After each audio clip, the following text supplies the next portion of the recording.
When I see you dancing, I'm like, hola, hola, hola, hola. With your move fancy, make me wanna hola, hola, hola, hola. I got your attention, spending that moolah, moolah, moolah, moolah. I'm a drop popping, pocket, swola, swola, swola, swola. You're listening to the Greeks Gridiron, live with Ethan Haristadoulou.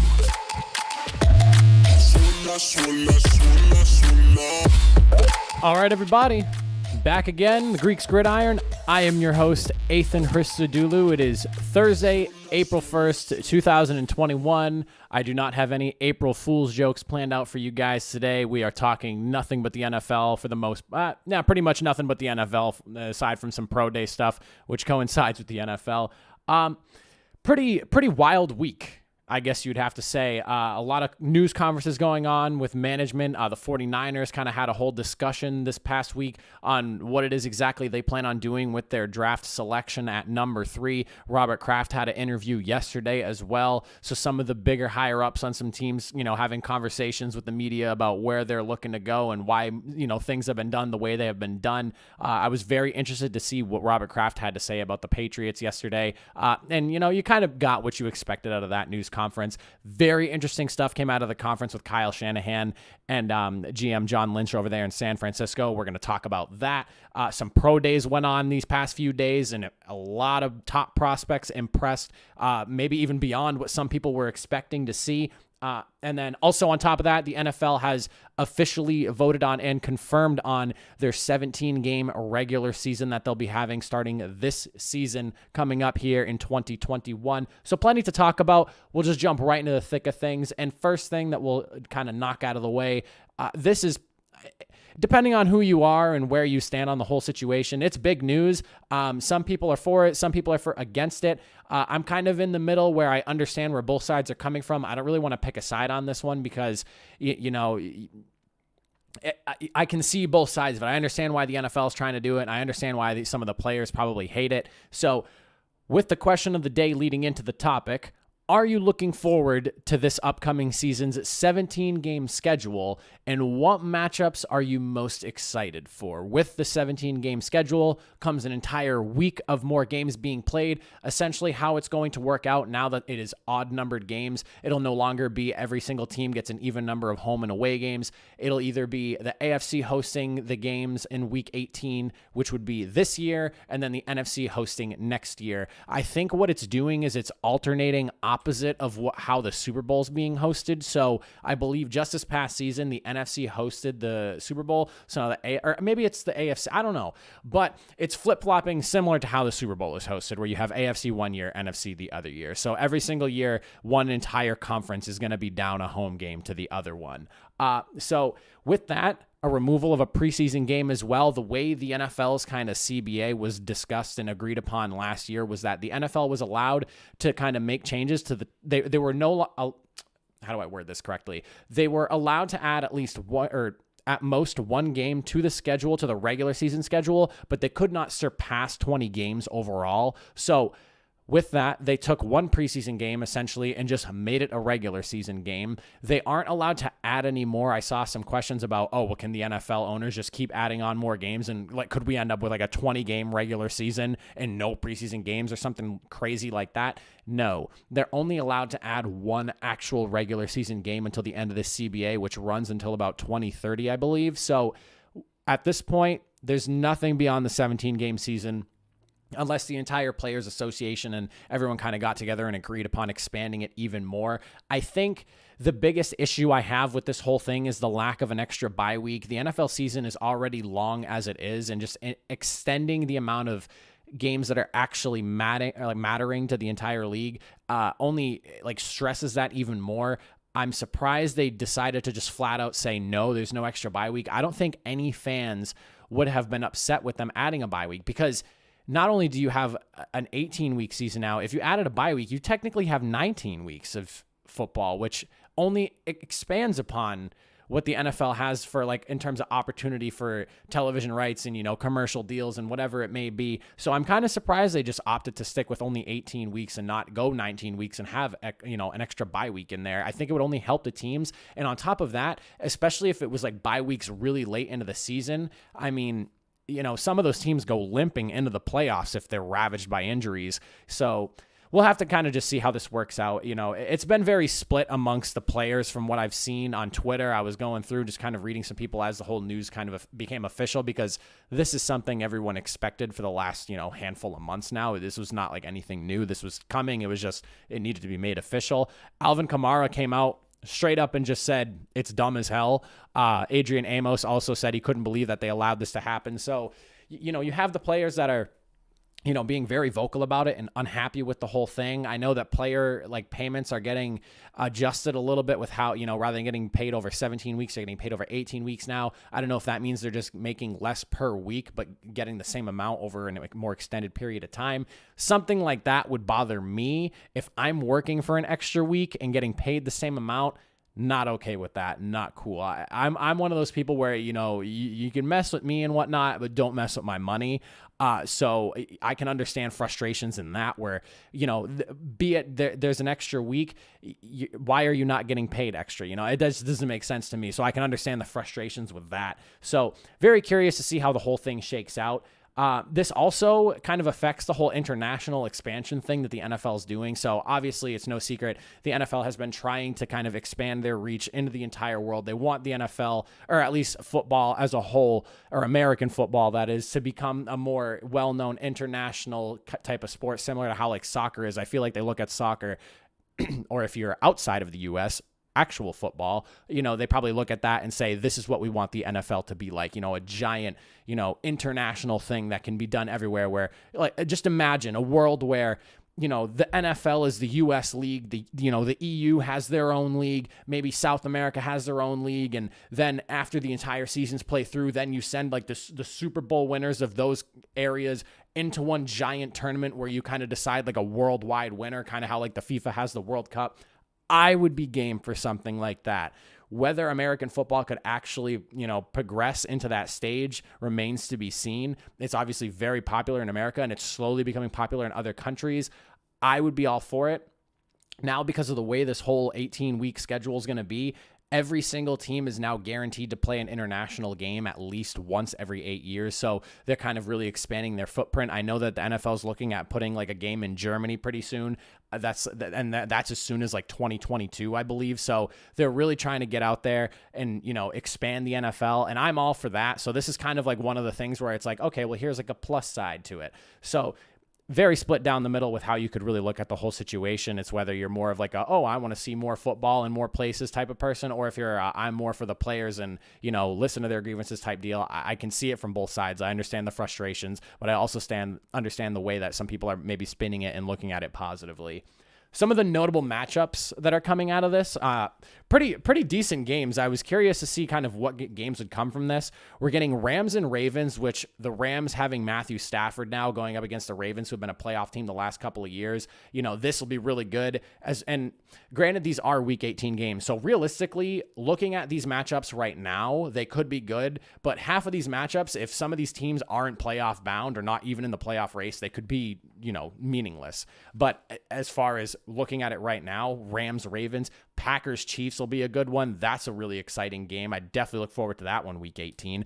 Bucks and Colts will be a really good one, as long as the Buccaneers are, shooting for a repeat and the Colts can stay competitive with Carson Wentz at quarterback. Super exciting to see a showdown like that. Cowboys, Patriots will be another one. Will the Patriots be able to turn their team around, going into year 2 without Tom Brady, with all these additions they've brought in from free agency? Can they turn the ship around, and start sailing back to the playoffs? And then a team like the Cowboys who, Dak Prescott's returning. He has his massive 4-year deal. All that drama's behind them. Can they put together a defense that can complement the high-scoring offense they have and actually make a run to the playoffs? the Browns and Cardinals. The Browns, obviously, the Cinderella team of last year who kind of really came up and took their step into the spotlight. And then someone like the Cardinals who just barely missed the playoffs, who everyone thought early on was playoff bound and kind of fell off towards the end. Then a game like the Seahawks-Steelers, Super Bowl 40, rematch per se. Obviously, plenty of years removed from that, but it is what it is nonetheless. Both playoff teams last year, can they make it back to the playoffs? These are all really good games that as long as these teams are still pushing towards the playoffs or making their push into the playoffs this time around, they could all be really worth watching. So Week 18 definitely looks really good on paper. I'm excited for it. And again, I understand where everyone's coming from that isn't happy about it. I'm all for more football. I say that all the time on this show. I love more football. Anything that has to do with more football, I'm all for it. So excited to see where this whole 17-game schedule goes for the league. On top of league news, what was this, 2 days ago, yesterday, 2 days ago, one of the two, Roger Goodell wasn't even asked the question, but he brought it up anyways. The NFL is setting plans in place to have full capacity available for all teams next year. That's pretty crazy if you ask me, because, going off of what happened last year, they never really set a cap. It was, this is based off of, whatever your local authorities were allowing at the time, essentially. Now, going into the following season, vaccines are really starting to roll out through the U.S. I know that we already crossed the 100 million people vaccine mark. So, things are slowly but surely working their way back to normal. It appears that the NFL is probably looking at this in a very optimistic manner. Obviously, they can't just be like, yeah, fill the stadiums. It'll go based off what states are allowing. But in the direction that everything seems to be trending for sports, the Texas Rangers, I believe they have a home game on Monday for the first time beginning this season for baseball, and they have a complete open, max capacity limit. They're allowing the entire stadium to be filled. That's going to kind of, I feel, set a precedence for how everyone else goes forward with this. I'm excited to see, how this shakes out. I love the idea of having fans back in stadiums as long as everyone can be safe. The NFL didn't feel the same with empty stadiums, even with the fake crowd noise. It didn't sound realistic. Crowd noise was going up in like places where it didn't really make sense. So, this is awesome. A quote from Roger specifically when he was talking about it, he said, "All of us in the NFL want to see every one of our fans back. Football is simply not the same without fans, and we expect to have full stadiums in the upcoming season." So that's quote unquote from him. Big news. Curious to see how the whole thing shakes out. I'm all for it. I like to see that, things are slowly going back to normal. This has been a wild, over a year now at this point that we've had, anything that can kind of point us in the direction of normalcy without harming anything or negatively affecting anything. I'm all for it. Now, to push all the league news aside, we're going to start focusing in on teams specifically. I mentioned this the other day on the show. So the team I have next up, they've been in the news all over the place for the last week now. So I figured what better time to just really dial in on them and focus in on a conversation about them. The San Francisco 49ers. These guys have been making, noise for at least 7, 8, 9 days now. Kyle Shanahan's looking for a quarterback. Everyone kind of assumed it when the trade was made last week with the Dolphins. And now, after their news conference they had the other day, it has been solidified. They are, in fact, going to look at bringing in a quarterback. Now, let's just kind of go over the, who's who are the options that they're realistically looking at here. Let me just take a sip of this. So, they're taking a QB at number 3. They are insisting that Jimmy G is in their future plans.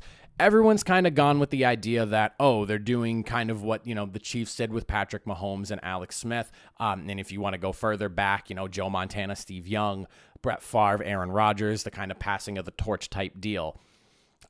That makes sense when you say it out loud, but when it comes down to the money, it doesn't.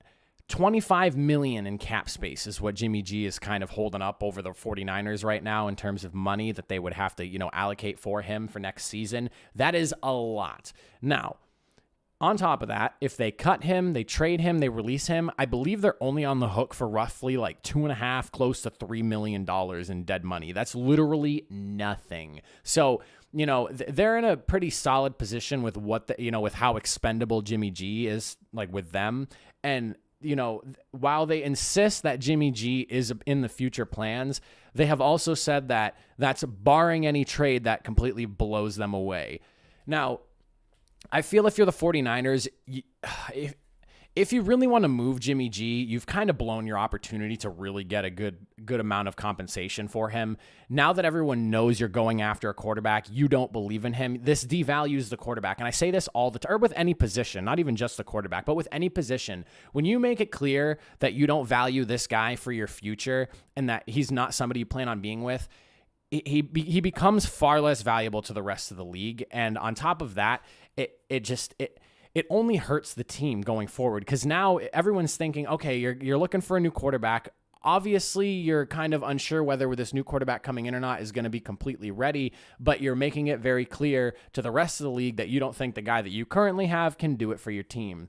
Injuries was kind of the whole big thing cited with Jimmy G. It was not that he can't play, it's just he's missed 2 of the last 3 seasons, and that's true. But the one full season he played, he brought them to the Super Bowl. So it's a weird conundrum they're kind of in, because you have it doesn't happen too often where you have a quarterback lead a team to a Super Bowl, but then on top of that, also couldn't stay healthy the year before and after. That's such a weird mixed bag. I don't think I've personally seen something like this in the NFL, so it is kind of weird to look at. Now, do I think that they end up getting anything good for Jimmy G if they get a trade? You're looking at like a 2nd or 3rd round pick at best. I mean, maybe, a few weeks ago when the quarterback market was hot and teams were looking to move players around, could you have pulled in somebody like with a 1st round, or not pulled in somebody, but could you have dealt him to somebody for a 1st rounder or maybe a high 2nd rounder? Yeah, definitely. Now you're looking at like mid-low 2nd round, early 3rds at best. I just think that at this point, with kind of how they've handled the whole situation, Jimmy G is less valuable to the league. Teams aren't really looking for quarterbacks as much right now. And on top of that, with the pro days going on, and we'll get on this in a little bit, the quarterbacks that are in the draft have only upped their stock going through this offseason with their pro days and being able to speak with the teams and everything. So you've kind of made your veteran quarterback that you don't believe in anymore look less valuable, as these younger guys that are coming in, these prospects, are making themselves look more and more like they're, legitimate players that could actually lead a team for the next, 10 plus years at the quarterback position. Now, as far as suitors go, if they were to move them, it's going to be somewhere like New England. They're the heavy favorites as far as the rumor mill is concerned. The Bears are another team that I would look at as far as Jimmy G. I would say that he's somewhat of an upgrade over Andy Dalton. And I said this the other day, I personally don't think Andy Dalton is as bad as what some people are trying to make him out to be. He led the Cincinnati Bengals to 5 straight playoffs. Granted, that was, X amount of years ago, but that team was pretty bad when he was there. It was not very good, led by poor coaching. It was not a great team, and he was still just dragging them into the playoffs. I think he has some decent football left in him. Is he the answer, or like the savior of the Bears? No, not really. But I would say Jimmy G, if he can stay healthy, is probably an upgrade over that. I can't really pick out any other teams just because I feel like the teams that are left at the quarterback, or like the quarterback need position, I mean, everyone else is kind of settled at this point. Washington football team maybe would be another place he could go, but they just brought in Ryan Fitzpatrick to compete with Taylor Heineke. So I don't really see him going there. But I mean, if the 49ers just want to move him and get what they can for him and they have the best offer, it could be a possibility. But I'm looking at like Bears and New England as probably the 2 more likely locations he ends up going if he ends up getting dealt. That's even if the 49ers end up dealing him, because obviously they keep insisting they're not going to move him anywhere. Outside of the quarterback position, though, for the 49ers, let's kind of talk about what else is going on with the team, kind of where they need to go draft-wise, and what I've kind of targeted for the team and, their needs and where, just the direction I feel that they should be heading as they head into the draft.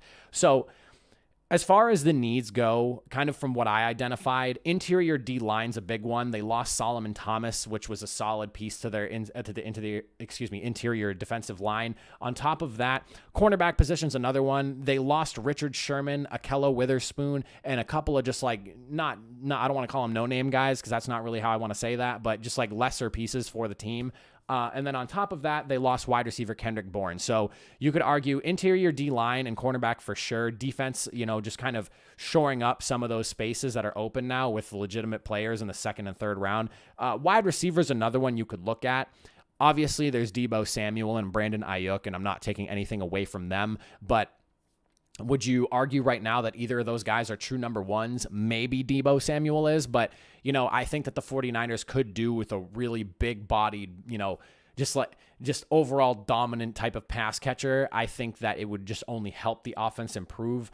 When you look at the 49ers, you think of a really run-heavy team that is able to kind of just, do the short intermediate passing game where they can keep the ball rolling and then use those running backs to really in that strong offensive line, especially now that they have somebody like center Alex Mack anchoring them in the middle there. They can really pound the rock. So that's the three places I think that they really need to go. Other pieces that they lost the running back as well. Tevin Coleman is gone. He went to the Jets. And then on top of that, Jerick McKinnon's still sitting out in free agency.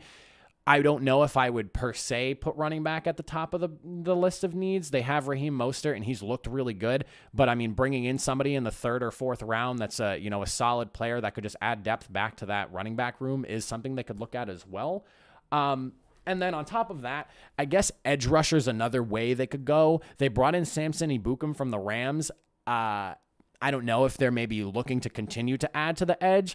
But the pass rush has been a pretty dominant factor for San Francisco. Last year, obviously, things kind of fell off a little bit. They lost Nick Bosa. He's coming back. So hopefully that ends up working in their favor. I know Dee Ford's another one that he's working back from injury. So as long as their injured players come back and are effective, the edge isn't really that necessary, but you can never have too much depth at edge because you always want to be able to pressure the quarterback, whether your starters are in or not. So those are a few places that I kind of narrowed out for San Francisco. There's a lot. This is a pretty, I don't want to say super strong draft for edge, but there are some players in there that you could go after. As far as like people they've already brought in, that kind of make these positions not as concerning, but still like a place to look at. They've brought in Zach Kerr for the defensive line over in the interior. He's a D-tackle type of person. They brought Trent Sherfield in, wide receiver, and then they also brought in a corner, Mark Fields, a cornerback from the Texans. So they've brought players in to address all these positions that I've brought out. But in my opinion, I think that you obviously your first pick's going to the quarterback. You've already made that very clear with those second and third round picks. And for a team that just traded like a haul of picks to move up, they still have an entire massive amount of picks going into this draft. They have a first, second, third, fourth, 3 fifth rounders, and then they're 6th and 7th. So, over the normal, you have 9 picks going into the draft. So as long as your scouting team's doing a really good job and you can hit on some of those later round players, fill in the rotational spots where they're just going to, obviously they're not starting, but they're going to be there for depth. And maybe you find a diamond or two in the rough in the later rounds. The 49ers are poised to come back as a really strong team but those are the 3 positions they really need to work at is that, that interior D line, bring in a cornerback, wide receiver, Richard Sherman still hasn't gone anywhere. I think he's a solid player still, whether the 49ers believe that or not. I know that they already told him they weren't going to bring him back, but as time goes on, if they don't fill the need, he wouldn't be a bad person to just bring back into the locker room just to lead that team. He is a savvy vet. He has a nose for the football. I think that, he's not going to be your number 1 corner, but he can handle a second, a number 2 or a number 3 fairly well, even at this late stage in his career. And I know he's already kind of, or from what I've read, considering potentially even moving to safety later on in his career, which I'm all for that. I love seeing aging corners that maybe can't quite keep up with some of these young, fast receivers and swapping over to the safety position. That would only help out the 49ers if he decided to stick around and do that there as well. So those are kind of the positions they need. I'm looking at for the San Francisco 49ers. They don't need a lot, but with that second and third round pick, you really want to find somebody that's solid or potentially even a starter with those picks, especially for the interior D line and a corner for sure. Wide receiver is kind of like this is something we might need to address depending on how productive Deebo Samuel and Brandon Ayuk are actually going to be going into next season with whoever the quarterback ends up being over in San Francisco. Beyond that, pro days are pretty good. Some really exciting stuff coming out with the pro days that I want to share with you guys. So first things first, we'll talk about the elephant in the room. Justin Fields, the quarterback, he had one hell of a throw the other day. And I'm going to pull, and it's funny, on Monday I tried doing this with Zach Wilson and I wasn't able to do it. So this time around, I'm actually going to pull it up on screen for you guys here. We're going to show you Justin Fields' throw from his pro day. Outstanding pass. This was probably, it seems like all the quarterbacks right now are doing the whole like running one way, throwing the other way deal for all the scouts and everything. This was probably the best version of it that I've seen. So I'm super impressed with Justin Fields. He's not getting the mention and the notoriety I feel everyone else did. And whatever the reason for that may be, I don't know. But I will say this throw, out of everyone that I've seen doing this so far, probably the most impressive. That's 65 yards through the air he sent that sailing. So awesome cannon of an arm. The way he's able to flip his hips on a dime, the way he's running that one direction and then look at the flip, and then he's able to just launch that ball with accuracy and everything, hits the receiver in stride. Awesome throw from Fields. Very impressed with how that looked on his part.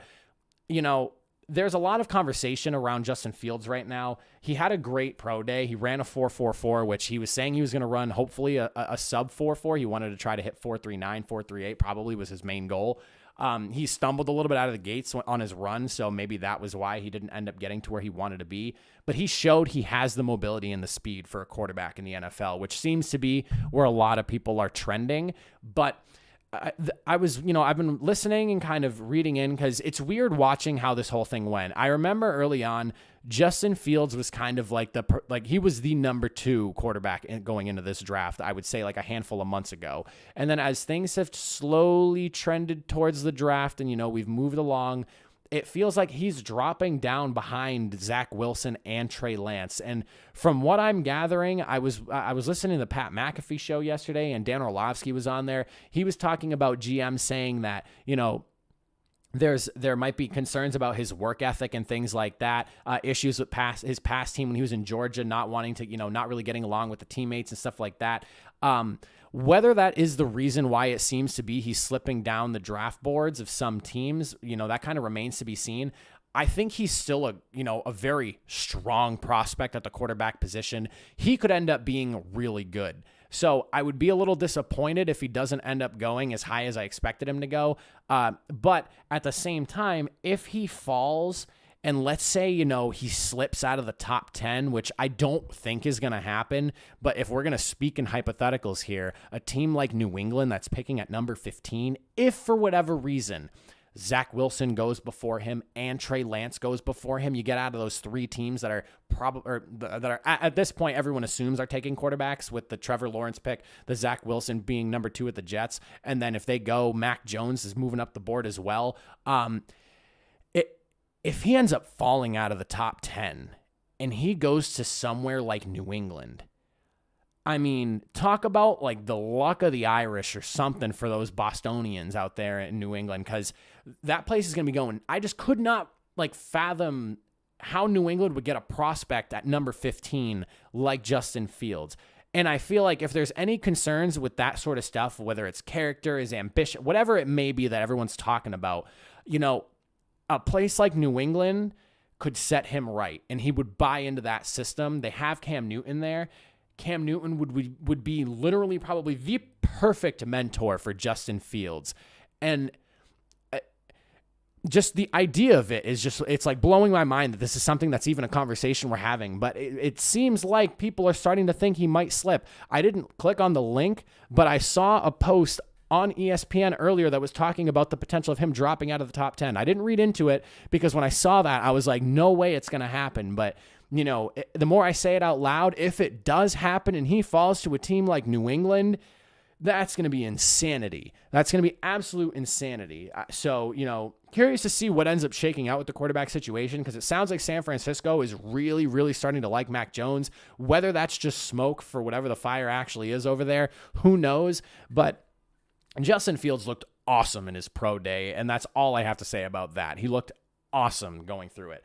Jamar Chase, another guy, top wide receiver. He sat out just this past season from LSU. He ran his 40-yard dash in a 4.38, so he has the speed. He has the athleticism.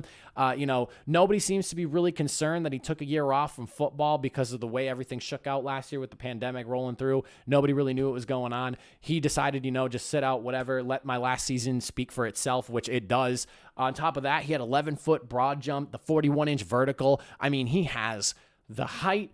He has the ability to jump, and, he has the athleticism you want in a true number one. And I understand, I kind of was leading up into the draft and just like through this offseason, trying to make sense of how teams weren't more worried about him taking a year off than it seemed to be. And, when you see numbers like these, and I know some people are just saying this is people in shorts doing whatever, that's still just premier, like number one athleticism at wide receiver. So, Jamar Chase looked great.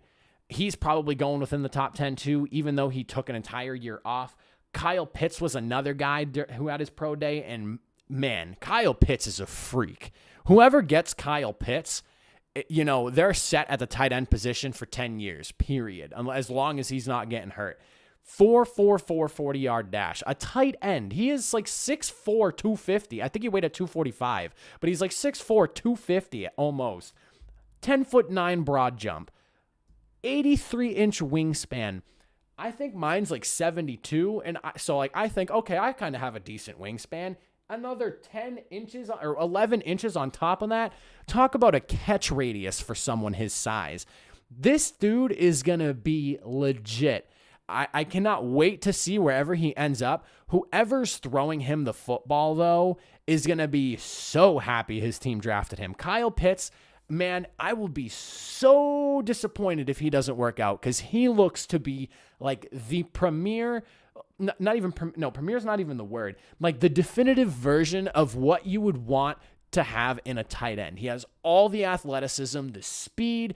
I mean, he was, I guess like the one thing is like, can he block? Because he never really was blocking too much over in Florida. He was more of the pass catching threat. And, you could line him up in like the slot, a wide receiver, or even outside with 4.44 speed at a tight end. I mean, you could literally line him up with a number one corner. And if he's going up for a catch, he could probably come down with it. So, I mean, you could really plug and play him in any position and him be a legitimate threat in any spot, whether it's the X, Y, or Z spot, wide receiver. I mean, he could go anywhere.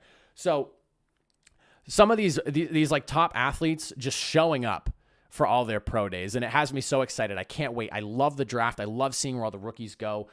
Pro days are only going on for like, today's the first 8 more days. Pro days wrap up April 9th, so we're getting close to the end of that. Some notable schools that are remaining, all the really big ones are pretty much done, but Oregon, Houston, Oregon State, Oklahoma State, those are like kind of some of the like bigger names left that you could say are remaining for the pro days. But at this point, all that's really left, the NFL is planning on bringing in about 150 prospects from this coming draft to come in and do medical evaluations with teams, and that's going to be held in Indianapolis. But that's pretty much all that's going to be left once these pro days wrap up is, they come in for their medical evals. As long as everyone's checking out and nobody's hurt or anything like that, or anything that wasn't known is, is discovered or anything like that, we're looking at 4 weeks out from the draft, and I cannot wait for it. In some other big news for the NFL, not really big news, but a topic of discussion that we could have, some big rule changes are going to potentially be made here in the coming days. The NFL owners are all meeting virtually right now within these, starting from this past weekend, going through the week, to discuss a number of rule changes that are potentially going to be happening for next season. Two of the big ones that I think are probably likely to change that the officiating teams were kind of bringing up were eliminating preseason overtime. I think that's completely unnecessary. Literally no reason for that. There's just no need. Just get rid of it. You're only risking further injury to players. No point in OT preseason. There's no reason for it at all. Replay officials being able to speak with the actual on-field officials during, key moments and things like that, or just in general. That's something that I'm surprised isn't already allowed. It needs to be changed. It needs to be done. They have an entire team in New York that does does replay work there. Being able to have them just speak straight to the officials as opposed to, having officials make a call and then, let's go to the people in New York and talk to them about what they saw. Being able to just have them all communicate, I feel will only help, smooth out some of the rough calls that we've seen here and there. If people want to look at like the Saints-Rams game from a few years back, whatever it may be, your example for it, I think this will help smooth some of the edges on those things. Those are two of the like bigger ones that I think are probably going to get passed. Some other really interesting rule changes that are going to be at least talked about, whether they pass or not, obviously up for debate. This is more of an aesthetics one, and I'm kind of all for it because I love it in college. Kansas City put in to expand jersey number options for certain positions. It would essentially allow anyone that's not an offensive lineman or a defensive lineman to wear numbers 1 through 41. So seeing, a wide receiver wear number 2, a linebacker wearing number 5, so some of the numbers that these college players wear in college, they could actually translate and bring into the NFL. I don't know if this one's going to actually pass or not, because I know that the whole reason for the numbers not changing thing it's like an old heads type thing where, they like having like organization with the numbers, and it's just like a classic thing. I don't know. It's a classic look, but like, when you think of people like from way back in the day, like seeing a quarterback wear like number, 37 if he really wanted to, like that would be cool. Obviously probably not something you'll see, but like it would be just the prospect of it is really cool. And I'm all for wide receivers wearing single digits. I think some linebackers looked really cool in the single digits. Somebody like for instance Chase Young, he wore number 2 in college. Granted, he's a D lineman. He's a linebacker now. He just sits at the D line position on edge, but he's a linebacker now. He could wear number 2 like he did when he was in college. So that's one of the more interesting ones. It's like an aesthetic thing I would be all for in seeing. On top of that, what else is on here? Philadelphia has put this one in. This is something that's got brought up, I think, a couple of times. This isn't the first time this one got brought up, but allowing a team to maintain possession of the ball after a score by substituting one offensive play being from 4th and 15, replacing the onside kickoff type deal. So essentially once per game, as opposed to always, once per game, a team is allowed to do a 4th and 15 as opposed to an onside kick after scoring and try to keep the ball and, get another possession. With that, I mean, I don't know. That's another thing where some of those rules, like they butt heads with the old heads that don't want to see change in the game. I would like to see something like that. I like that there's the limit. I think the limit is good. Just swapping out to 4th and 15 and getting rid of onside kicks is not what I would go with, but having the choice there to do it maybe once in a game, that's something that I would be interested in seeing. Another one is Baltimore and Philadelphia put this one in, an option for the winner of an overtime coin toss and kind of create more of a sudden death format. So a lot of conversation has gone on about whether the NFL should go back to just immediate sudden death, whether it's like kick a field goal, game over, touchdown, game over. I'm all for the sudden death thing. For a while, I was actually on when this first got changed, I was actually for it. Was, teams winning off a field goal, but if you change up the way teams could actually decide what they're doing if they win a coin toss. And the one idea that was brought up that I saw a few weeks back that I really loved was like, have the home team pick the yard line and the away team pick whether they kick or receive, or like whether they get the ball or they play defense. And then you put like an unknown risk factor kind of deal, because you don't know what the other team's going to select. So you could get the ball at your own 5-yard line per se and really back yourself up because you wanted to get the ball first, but the other team put you at the 5. Like, that's a crazy scenario. Another one would be, okay, maybe we think, because this team typically in overtime situations chooses to defer. Okay, let's just say we're going to put the ball at their 30-yard line and hope that they don't pick receive. Then the whole thing is a team literally has 30 yards to go to score, and then that could be the end of the game. So I like that idea. I think that's something that's really interesting. I would be all for that. But as far as rule changes go, those are some of the more like interesting ones. There's some other ones that are kind of just like nitty-gritty stuff that I'm not really interested in. Adding an 8th official who is positioned somewhere on the field. And then on top of that, loss of down for a second forward pass. So just like some more nuanced type rule changes. But the ones I mentioned are the ones I was kind of more interested in actually seeing happen if they were to be approved. Outside of rule changes, though, there were some contract extensions over the last few days. And this is pretty much, this is pretty much the last of everything that I have.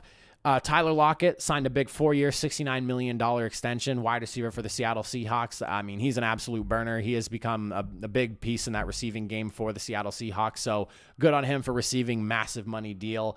The Raiders were able to throw in essentially extensions for 2 of their people. Colton Miller got a 3-year, $54 million extension. So they're kind of reworking for the younger players on their offensive line that apparently they really like, and was ultimately the reason why they kind of did a max exodus of their entire offensive line. Gabe Jackson also got a 3-year, $22.5 million deal. So kind of locking in some of these younger players that are replacing all the people they let go and, keeping them in for the long run. The Raiders must have confidence in their ability to play. A lot of the people they let go for this past season, as far as offensive linemen go, were hurt and not playing last year.